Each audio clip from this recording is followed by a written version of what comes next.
Hello, I'm Jamon Jordan, official historian for the city of Detroit. And this is Black History Month.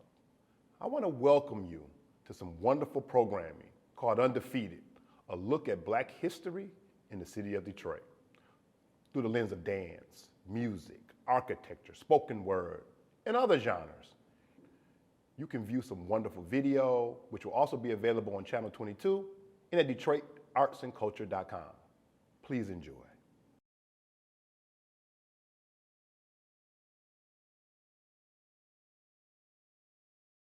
I'm Rochelle Riley, Director of Arts and Culture for the City of Detroit, and welcome to a new segment of our Undefeated series.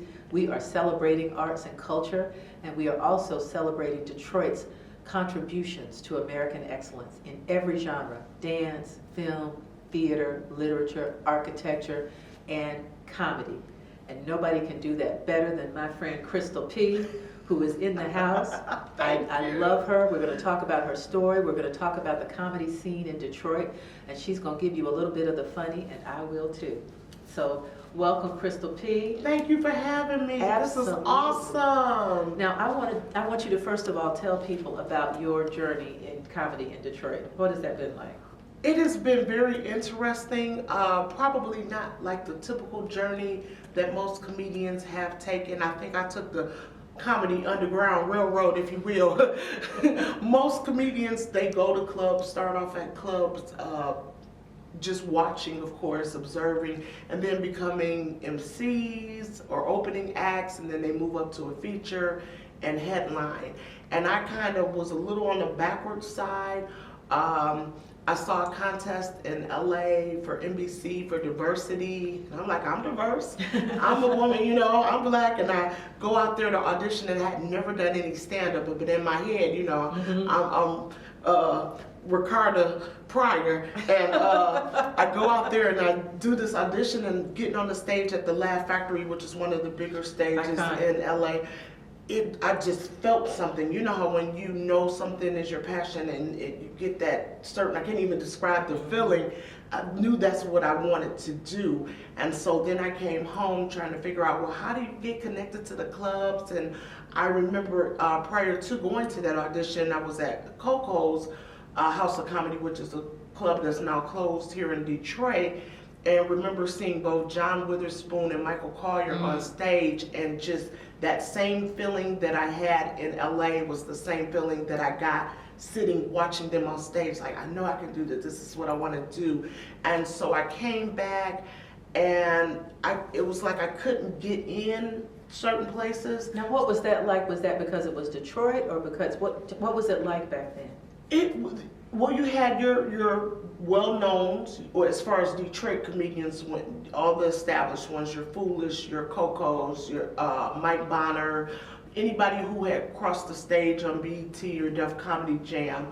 Those were the established Detroit comedians. And then you had some who had them up under their wings, but I didn't know anybody. So it wasn't like I could, you know, somebody would grab hold of me. And I ended up meeting another comedian who's now deceased, because I do clean, what people refer to as clean comedy, because I don't curse on stage. Amen. And so she did clean comedy, and we kind of clicked, and she introduced me to the mainstream genre. Well, and if you don't know what mainstream is, that's usually like your white clubs, your urban, your non-urban clubs. And so they consider Black clubs to be urban, what you would see in the city. And then so she introduced me to the mainstream market, and I started off at a club in Royal Oak outside of Detroit called Release Comedy Castle. But I was still trying to push the envelope in other areas, and then I even created my own stuff where I would perform in your backyard. I had a lot of clientele, like, hey, I'm throwing a birthday party. I would get those gigs. So it was, in essence, I was headlining my own shows even before I was really, you know. Before you were headlining your own show? Yeah. Well, were you making a living at this, or did you have to do other things? I still was working for the state. Oh, so all this time you were working for the state? Still work for the state. That was a blessing because with the state, every time you get paid, you get vacation, or they call annual leave and sick leave.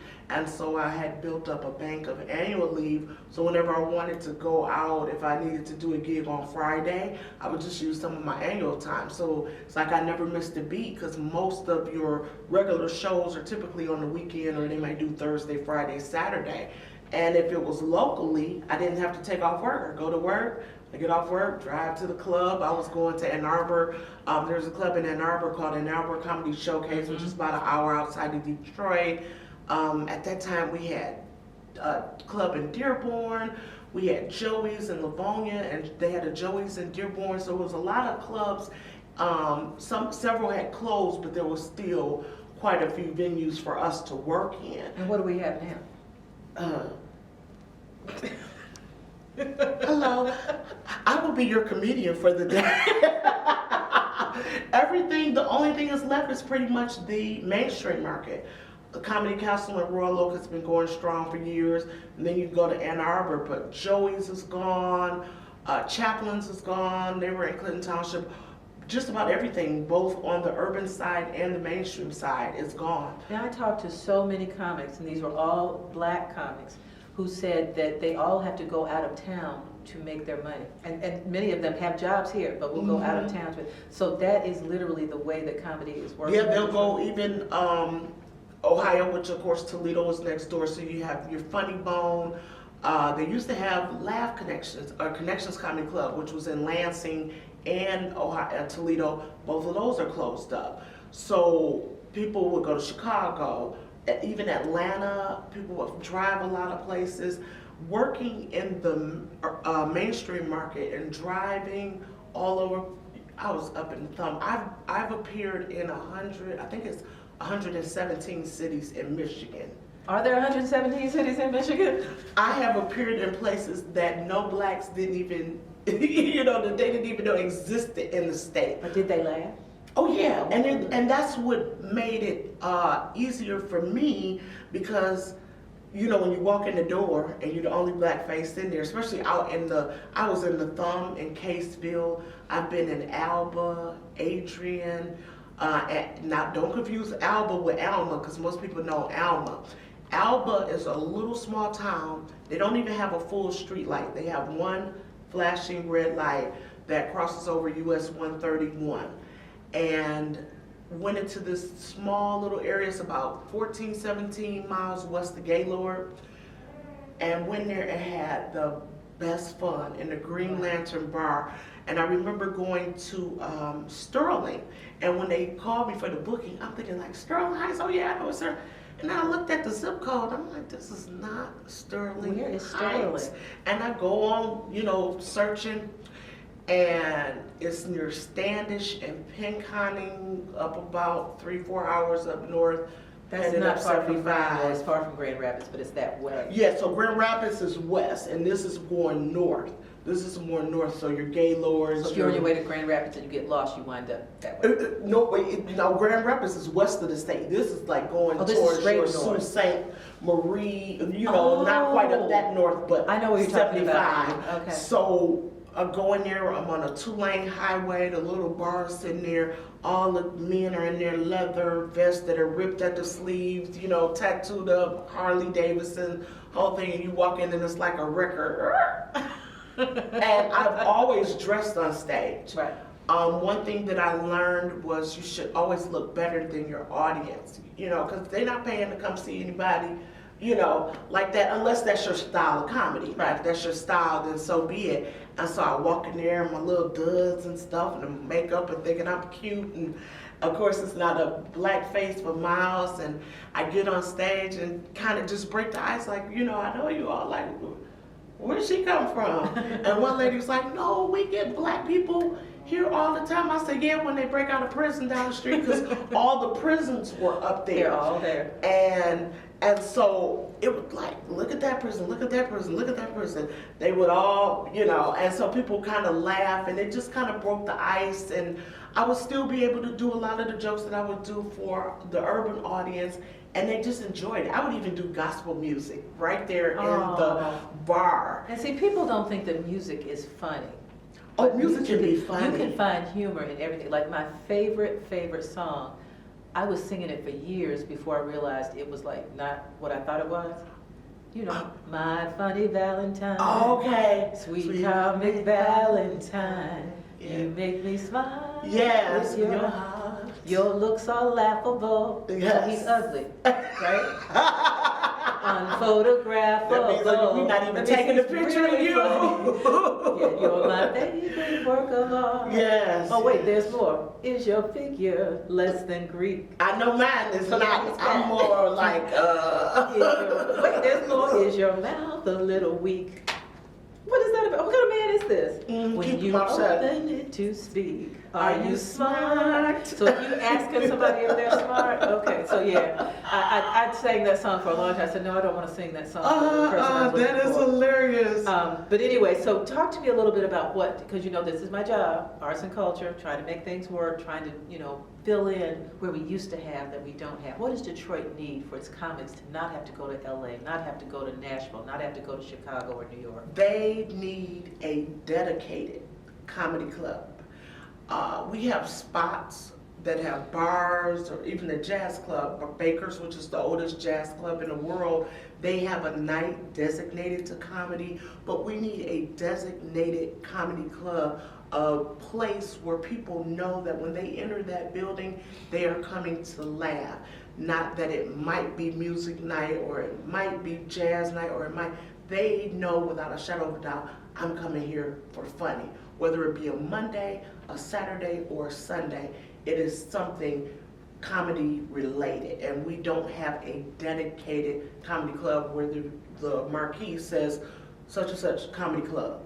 It's always so-and-so's bar, comedy night on Tuesday, such and such patio, comedy night on Monday. So there is no urban comedy club here in Detroit.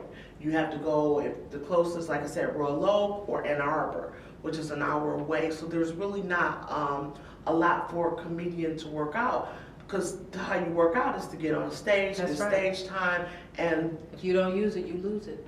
you really do. You really do. Well, I'll tell you what we're gonna do for tonight, especially for Detroit Ace, because I believe in bringing people things that are different. We're gonna turn this wonderful space, and I'm so thrilled, I'm on the board of the Charles H. Wright Now, Museum did of you African just American say History. Ace Rochelle? Yes, I did. No, wait. Now, you know black folk, we immediately thinking somebody about to run to Boston and like be a racist. I said, we done switched the whole job. But arts, culture, entertainment. No, arts, culture, and entrepreneurship. Entrepreneurship, But let me okay. tell you, when I first got there, when the mayor hired me, I started out being arts, culture, and education, then arts, Okay. culture, and entertainment, then arts, culture, and entrepreneurship. He said, you're gonna have any kind of E that'll get you money. I said, you got it. Arts, culture, and energy, you know, whatever it is. Whatever it takes. But entrepreneurship was important to me because I need people to understand that artists are not doing this for hobbies. This is what they do for a living. We have to make sure they understand that, and we have to make sure to support that. But we are in the Voting Matters exhibit at the Charles H. Wright Museum of African American History. We're not filming the thing. You've got to come and see it. We're going to make sure that people come and see this because it's important. And there's been humor through the Civil Rights Movement. There's been humor, like who's your favorite comedian? Big. That is living. I would have to say Cedric the Entertainer is one of my favorite like living, him. and I love Paul Mooney. I love Paul Mooney. I watch Cedric the Entertainer on The Neighborhood. I don't care whatever people say about television. I'm a television watcher and I like that show. Mine is Dave Chappelle. Yes. Now see, if we had money, you know, we would then flash a little something of Ced, or we'd flash a little something of Dave Chappelle. We ain't got that kind of money, so I'm just gonna pretend to light a cigarette and insult somebody beautifully so it looks like Dave Chappelle. I'll wear a fedora and There tilt you it go. to the side. But we're going to take a quick break, and when we come back, we are turning the Charles H. Wright Museum into a little comedy club, just to give you a sense of what we could have if we support our comics. Crystal P's gonna do a little bit, and I think we just saw Horace H.B. Sanders Sanders is out here, and then I'm actually gonna do a little bit. So yeah, that's gonna be something. So we'll be right back with you. Ooh, I'm so glad to be here. We've been going through this pandemic time. I know it's been hard. It's been hard for me too. Some of us picked up some pandemic weight. Back in the day, this used to be a belly chain, and now it's a choker. Yes, indeed. I've been through some things. I know some of us, the relationships. I'm one of those people that suffered a relationship, yes, because my husband would discriminate against me. You know, he come telling me, well, I like a woman with junk in her trunk. I said, I can't be helping. I'm built like a Porsche. My trunk is in the front. Not gonna discriminate against me. And things were just going all kinds of wrong for me. And I'm trying to get back in the dating scene now that he's gone. And the Lord began to speak to me, and he was like, we're lift bras and lift panties. And I'm like, Lord, what? We're lift bras and lift panties. And he kept telling me, this is biblical, lift bras and lift panties. But then I began to get into the word, and the word says that if I be lifted up, I will draw all men unto me. I'm just a panty away from my boo right now. I'm just a panty away from my boo. Things are going on in the world today. And I know with this pandemic, people have lost their jobs, but we still like to go to church. I've been loving going to church right now because it's been online. So I've been on time every Sunday. I do go to church as I am. Not like this, but as I am, you know, like Jesus in the manger, as I am. And I'm loving church. I'm loving church, but I did send a petition around my church to reduce tithes to 8% till I got back up on my feet. Amen, thank you. I see your hands. I think, because it's hard right now. It's hard. I've been delivered from a lot of stuff. And if you've never been delivered from something, you the one I've been delivered from. It's just things going on in the world. I'm old school and everything, and I'm trying to lose some weight, but y'all keep discriminating against plus size people. I tried to audition for a modeling show on Zoom and stuff, and then they sent this undernourished girl to interview me, and she come out, she started looking at me funny, so I asked her, I said, is something wrong? Well, it says on your application that you were a 5'6". I said, a 5'6"? Oh no, that's 5 times 6. I wear a 30. But I take it you're not 162 pounds. I said, I take it you can't read. No, that ain't 162, that's 16 squared. I weigh 256. But these measurements, they couldn't be right. You couldn't be a 36, 24, 36. I said, oh yes I am. That's my thigh, knee, and ankle. So do I get the modeling job? Well, no, we're looking for models who are a little more in shape. I said, round is a shape. But we're looking for models with an hourglass figure. I said, look, sister, I'm built like a grandfather clock, but I keep good time, okay? You're not about to discriminate against me. I don't care where you go, discrimination is gonna be there. They even got discrimination in the Bible. Yes, they do. They got discrimination in the Bible. They have white books of the Bible, black books of the Bible. White books of the Bible, black books of the Bible. Turn to the white books. Mark, Luke, John, Ruth. Turn to the black books. Zechariah, Nehemiah, Hezekiah, Obadiah, Habakkuk. Now people want to argue about who is white in the Bible, who is black in the Bible. It does not matter because God loves us all the same. Yes, he does, but I suspect Eve was white. Ain't no sister gonna be in the garden around all them apples and she ain't made a pie, cobbler, turnover, or something. And you know that serpent could have been crawling through that apple. We'd have cut right around and used it. That's good fruit of the spirit, amen. Yes, indeed. But you know the dating game, it is hard. I have problems dating. My problem is old men trying to date me. And when I say old, he was so old he could remember when Pizza Hut was a tabernacle. And he got that hot breath, you know the kind you dry dishes with? And if it wasn't for a Bluetooth, he wouldn't have no teeth at all. But he all up on me in the club with that hot breath talking about some, how you doing? I said, I'm fine. Well, you know I'm the DJ. I said, not up in this club. Yeah, what would you like for me to play for you? I said, dead. Ain't nothing an old man can do for me but point to a younger one, like this young little tender behind the camera that y'all can't see him now. He's blessing my entire spirit right now. There's a special young anointing on there. Oh, I can smell the Similac behind his ears. Yes, but I gotta watch it because I know some of y'all, we got a few cougars out there, you know, the woman that like to date the younger men. Oh no, it's a few saber-toothed tigers watching right now. But if you're gonna date a younger man, you should at least have a cutoff. I know I don't have no business with this little young cameraman because I'm more than twice his age. we don't have nothing in common and we can't hold a conversation. I'm talking about BMWs. He talking about the BUS. That's bus for y'all that can't spell. I see we got a public school spirit in here right now. I'm talking about IRAs. He talking about SATs. And we don't even get our mail the same way. I'm looking for my taxes and he looking for his grades. I said, baby, I need a man with a W-2, not a 2.0. Thank you all so much for having me. God bless you, Detroit. Come on, we're gonna get this comedy club open. Keep investing in Detroit comedy. Again, I'm Crystal P. God bless you all so much. Hi, that was hilarious. I thank Crystal P. for doing that. And now we're bringing on another guest, an amazing person who really needs no introduction. Horace H.B. Sanders has been funny for a long time. And I want people to know that that is a part of this comedy landscape that we're exploring as a part of Detroit ACE's efforts to make sure we celebrate all the arts, and that includes comedy. So please welcome Horace H.B. Sanders. Woo! Man, look, see, this is what I do it for. It's for the introductions. It's for the people you get to meet and work with. Thank you, Rochelle, Miss Rochelle Riley. Awesome. She's gonna be special. Got two R's in the name. You got to stop for that, like the railroad tracks. You got to pause. Everybody, just wait a minute. Rochelle is coming through. And y'all get up for my girl, Crystal P. Man, that is awesome. Like, y'all don't understand, we go through a little trepidation. I learn a new word every week, so that was my word for this week, trepidation. You know, if you drive a Chrysler Intrepid, you might have a little idea what I'm talking about. But because we got to go up and perform after other comedians. Now, we love what we do, and we want them to be funny, but the funny they are, it's like, man, I got to bring my A game now. You can't get through a season like that. Ain't gonna work. And I'm so glad to be doing this here in historic Charles H. Wright African American Museum. We celebrating the city of Detroit. Look at this, voting matters. That's right. See, white people think about voting at election time. We think about voting all the time. Like we always, that come out, you get your name when you're born, and your grandma show up out of nowhere, be like, you better make sure you register to vote when you turn 18. I don't know where that went now. And people was trying to ask me this election, and they was like, who you gonna vote for? Because they were calling, they were polling. Like it was really a great effort done to canvass, I'd say on the part of the Democratic Party, but on both parties. But they were really calling, like, who you voting for? Who you voting for? Sometimes I would just send them the voicemail. But I was like, okay, I'm gonna go ahead and talk to you. Who you voting for? I said, I'm gonna vote for the one that didn't catch COVID. How about that?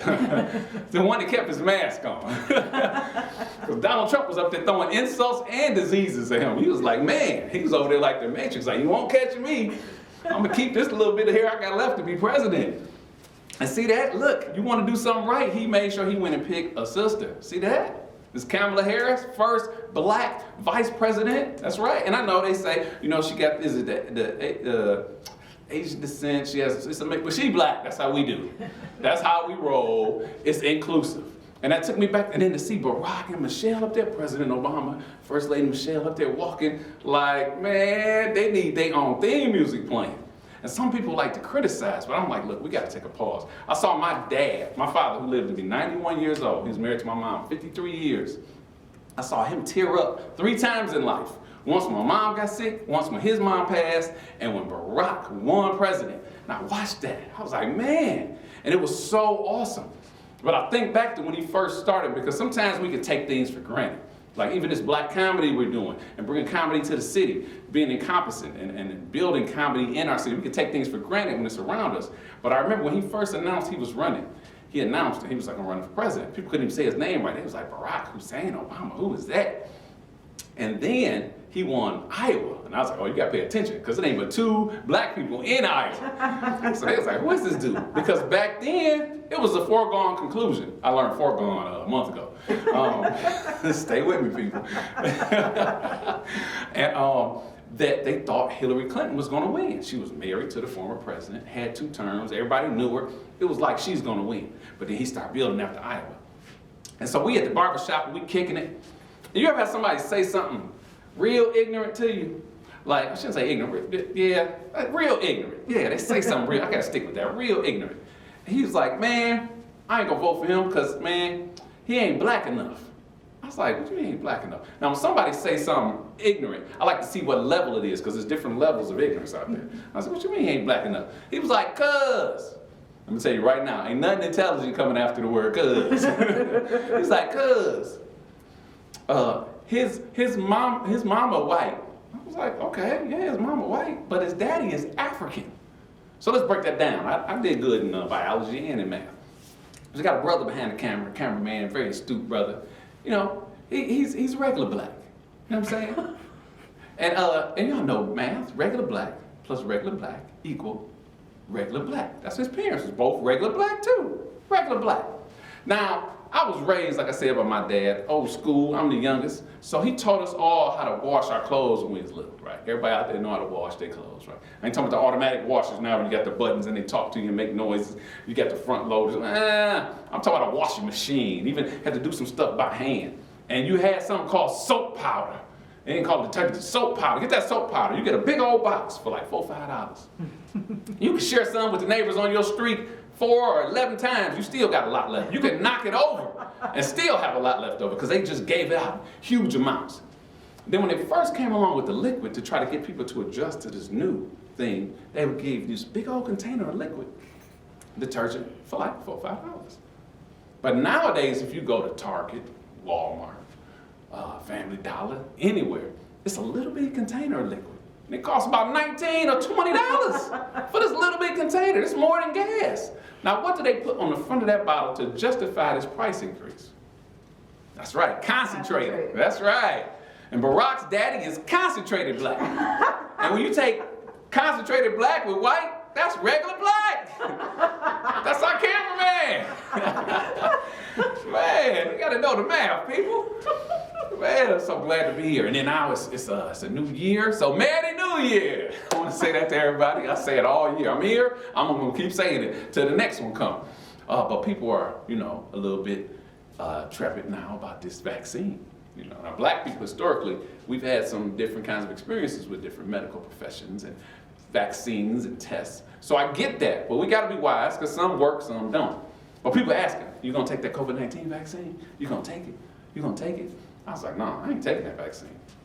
And it's not because of my fear of the government or fear of the man or what they're gonna do to us. It's just, this is 21. That new COVID about to drop. It's like the iPhone, when you get to 12 to 13 coming out. So I'm trying to wait, save my money up, right? You be standing in line, got 2 shots, now the new COVID out. Now what you gonna do? You gotta get back in line all over again. Oh, it's funny to me. You better learn how to enjoy yourself. You hear me? Because if you can't enjoy yourself, what hope do we have? That's too much pressure. Now I got to enjoy myself and you for you. No, go ahead. That's too much. That's a double. I ain't doing that. But I'm glad to be here and people out here working. If you got a job that you enjoy, take advantage of that. If you got a job you don't enjoy, but it's paying you, take advantage of that too. You ain't got to stay there, but I'm tired of all these attitudes people got. And it seems like these masks, now you should be a little happier. You got to learn to look at it differently. People complaining, we got to wear a mask. You got to wear a mask. You don't complain on Halloween when you was a kid, did you? You know what I'm saying? We wore masks. Man, come on, you got to learn to look at it in a different perspective. Wash your hands, give some distance, and mask. But that's why I'm not racist.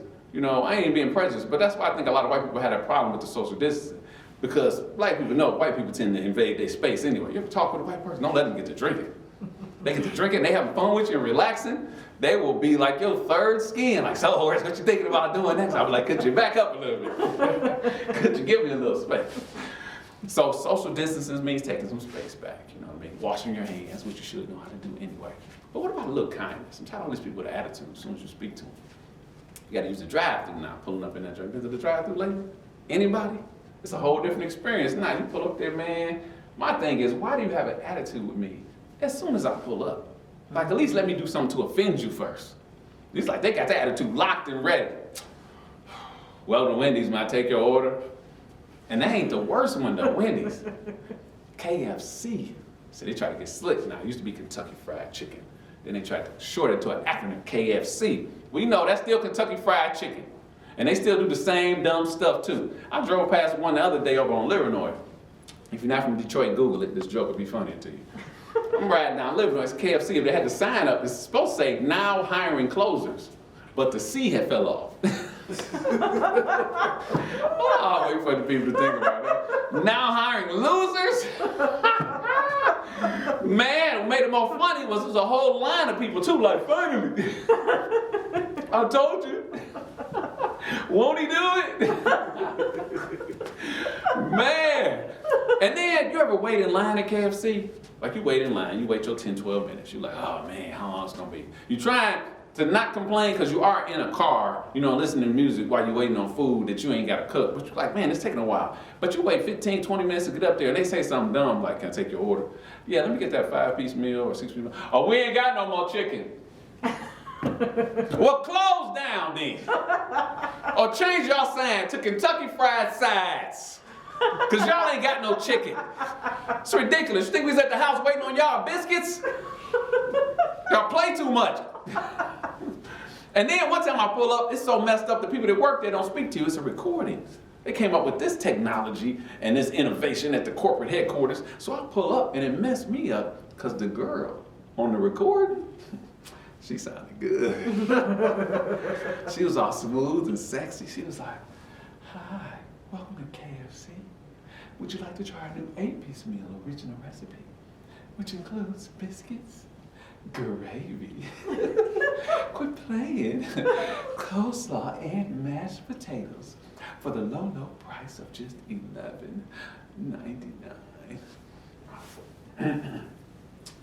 No thank you. All right, then, go ahead with your order. That's some chicken you can keep. That's the devil. Man, and then I pull up at the light next to his brother in his truck. Now, man, if you got an SUV, you got a truck, handle your business. But some of y'all take that leaning thing too far. I pull up next to a Navigator. I was like,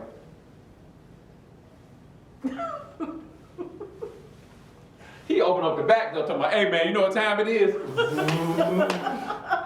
That's some chicken you can keep. That's the devil. And Crystal was talking about being single. It's hard for the single brothers out here too. Fellas, you ever do this if you're single? You drive, you pull up at the light next to a girl on her ride, nice car, looking good. You get ready to holler at her, and then her man sit up in the passenger seat. You be like, hey, what's up, sexy? Could you tell me how to get to the Charles H. Wright? What's up, bro? Ooh, tell him to sit up next time. I'm still at the red light with him. Don't look, don't look. Play with the radio. And you start getting scared and nervous. I don't care what your faith or religion is, you'll start calling on God. You'll quote any scriptures you know. And if you run out of scriptures, you'll start saying anything that sounds religious. You'll be like, woo, the Lord is my shepherd. Woo, my shepherd is the Lord. Woo, Lord, I need a German shepherd. Woo, Jesus wept. Holy Bible, Merry Christmas, King James. Sunday.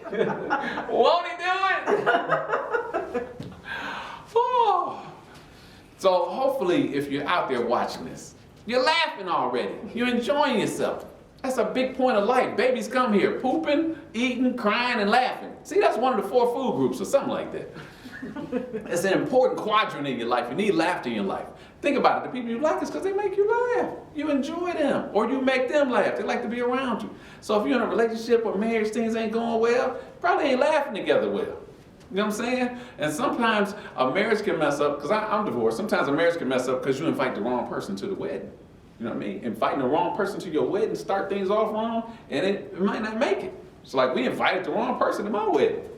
Me. I should not have been there. What was I doing? Oh, something they put in that KFC chicken out here. Oh, what was that, man? But there is a way. I'm divorced, you know, and I was like, well, sometimes things don't work out. You got to move on. No. My parents would live till death do you part. My dad did. My brother's married 30-something years. My sister, I got friends married, so I know marriage works. You know, God created it, but sometimes it don't work. But then somebody told me this, like, well, you know, Horace, God hates divorce. I was like, oh, he not just dislike it, he hates it. Man, I love the Lord. He hates divorce. I was like, I ain't divorced no more. I'm unmarried. How about that? You know, you put something in the freezer, then you unthaw it. Ladies, you get your hair braided and you unbraid it. Well, I'm unmarried. Won't he do it? He'll make a way. You gotta be creative. If you don't like your job, enjoy the ride to work. Hey, get some music you like. You'll be like, I'm gonna be late. I gotta hear that chorus again. If you don't like where you live at, act like you visited. Keep your coat on and talk junk. Be like, I'll see y'all later. I'm about to go home. Be like, you live here. Go through them dishes. If you don't like your kids, act like you babysitting. I'll be glad when your mama get back. But you my mama. Can't I have a dream? Dr. King had one. Let's just learn to be optimistic. Change your perspective. Look at the bright side. You got to do that sometimes. Change your perspective if you can't change your position, and that actually will change your position. And in the words of my father, Aaron Sanders, who's married to my mom, Minnie Sanders, like I said, I get him honored because a lot of people don't honor dads now. I'm making sure I honor my dad. He didn't have his dad around. He was an amazing father. I try to be a good father to my children. And that's really the root and the foundation, I think, of our families. I even tell my mama, I love daddy a little more than you. She's like, what? You talking about you love your daddy more than me? I was like, cuz, he picked you. She was like, oh, that's kind of cute. I was like, yeah, I get my game from my daddy. But in the words of my father, something he's always said in words that you can live by. Please remember in life, no matter where you go, that's where you'll be. It's funny to me. HB, baby. Love y'all, Detroit. Oh my God, I should have just brought people in here and had them like hanging out here in this lobby area outside of the Voting Matters booth. Oh my God, Horace, you are funny.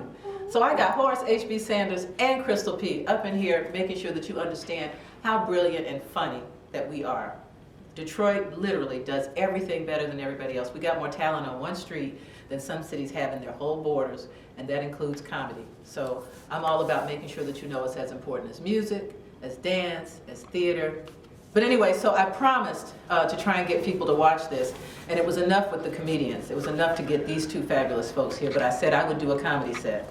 I told my grandson, Avi's gonna do some comedy. He said, but Avi, you don't know any jokes. I said, well, yeah, I know some jokes. I know how to sing. There's humor in everything. So, you know, I'll just do what everybody else does and just talk a little bit, and some of it might be funny. I said, that sounds like a bad plan. But anyway, so I recently had a colonoscopy, and this is not one of those conversations where you're gonna get TMI. But I will say, if they can come up with a vaccine for COVID, they ought to come up with a better prep for a colonoscopy. That's all I can tell you. I lost 2 pounds. And when I got home, I ate a steak and a piece of pie and put the 2 pounds back on, so we're even. But talking about losing things, you know, I'm trying to lose weight all the time. Crystal P was talking about how she wants to lose. She looks fabulous. She is a gorgeous woman. I mean, top to bottom. And I have tried to lose some of the bottom, but you know, that's a whole thing because I put on the COVID 30. But I lose everything. I lost glasses, keys, a cup of tea that I was drinking in my own house. And I found this information about losing something. You can never lose a homing pigeon. If your homing pigeon doesn't come back, what you've lost is a pigeon. That was a good lesson for me. I told that joke to my grandmother. My grandmother's a funny one, 4 feet high, barely 4 feet. And she only laughed when stuff was funny. And I told her that joke about the pigeon, and she didn't laugh. She said, who do you know who owns pigeons? I said, well, we don't have pigeons, you know. She said, we have chickens. We also had a pet duck named Princess. That was my pet. She used to wait for me when I came home from school. She would walk out to the curb so I could pet her neck, and then she would walk back. I had spaghetti for Christmas dinner that year while everybody else ate in the dining room. Princess. My family was from North Carolina. I grew up in North Carolina. 10,000 people there in my little hometown, 10,000 people there now. And every week, my grandmother would turn on this one show, and we'd all sit at her feet. All the kids would sit at her feet and watch this show. It was called The Wild Wild West. And I'm telling you, it was amazing. It was this white guy in these tight pants with his comedic sort of partner, and they would try to solve crimes. And every week, they were in some situation where they were about to get killed. Every week. And we were like, oh my God, he's gonna die. How is he gonna get out of this? Well, one week, my brother walked up, and he was standing there, and he said, I don't know what y'all worried about. They're not gonna kill him. He's gotta come back on next week. I said, man, brother, you just ruined the magic. He said, no, I just ruined the stupidity. When I told my grandson about how we find things, you know, humor in every day, I said you can find it in commercials. A long time ago, there was this woman named Nancy Reagan who was married to the president, and she said, just say no to drugs. But then I realized if I'm talking to my drugs, I had already said yes. And you can also find humor in cartoons, you know, like remember the Jetsons, a Space Age Family? Even in reruns for you younger folks, I love the Jetsons, but I saw them in reruns too. Well, there were no black people in the 22nd century or whenever they were living, so it made me wonder, what would you call the Jetsons if they were black? Well, you call them the Jetsons, you friggin' racist. But anyway, a 5-year-old African-American boy wanted to see what it was like to be white, so he covered himself in sugar and whipped cream. It made me hungry just thinking about this joke, Crystal P, but you know, I went with it. And he went up to his mom and he said, look, Mama, I'm a white boy now. And she spanked him. He went to his father and said, look, Pops, I'm a white boy now. And he took off his belt and he spanked him. Finally, he went to his grandmother and said, "Grandma, I'm a white boy now." She spanked him and said, "How does it feel to be white now?" He said, "I've been white for 5 minutes and I already hate black people." And then there's always quick jokes, you know, like what's green and fuzzy, and if it fell out of a tree on you, it would kill you. A pool table. That was my grandson. And where do you find a cow with no legs? Right where you left it. And you never criticize someone until you have walked a mile in their shoes. That way, when you criticize them, you'll be a mile away and you got their shoes. And there's also humor in daily activities. Like as a teenager, I was a horrible driver. My grandfather, you know, was a horrible driver, and it was sort of hereditary.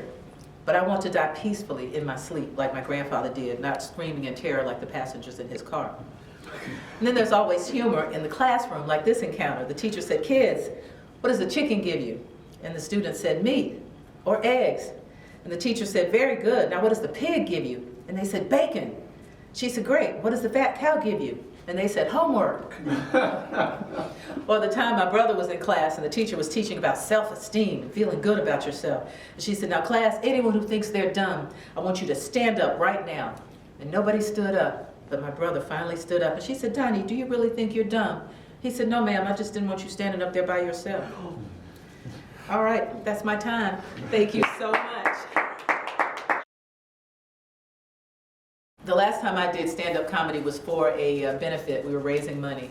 And the first thing I said to people was, ladies and gentlemen, Denzel Washington is not here. But you had Crystal P, and you had Horace H.B. Sanders, and you had your Detroit ace, that's arts, culture, and entrepreneurship, or whatever E makes you give money, to make sure that you are supporting the arts. And one of those things that we want to do sometime in the next year is to have a comedy club. So there's some place for our folks to literally hone their craft, do their craft, and be genius without having to go to LA or any place, or Alba, Michigan. Thank you so much, and be sure and stay tuned for our next round of programming. We're going to be showing everything that we showed all week. We had stuff every day, from the mayor interviewing Alice Randall on Monday night to this amazing dance, history of black dance that Deborah White Hunt did. We're going to put all that programming on Channel 22 where you can see it again because it was so nice. We're going to give it to you twice. And we end on Sunday with amazing choirs and symphonic music and the opera and our youth arts. So thank you so much for following us and for caring about being undefeated, because we will be undefeated and we will get on the other side of COVID. I'm Rochelle Riley, and good night.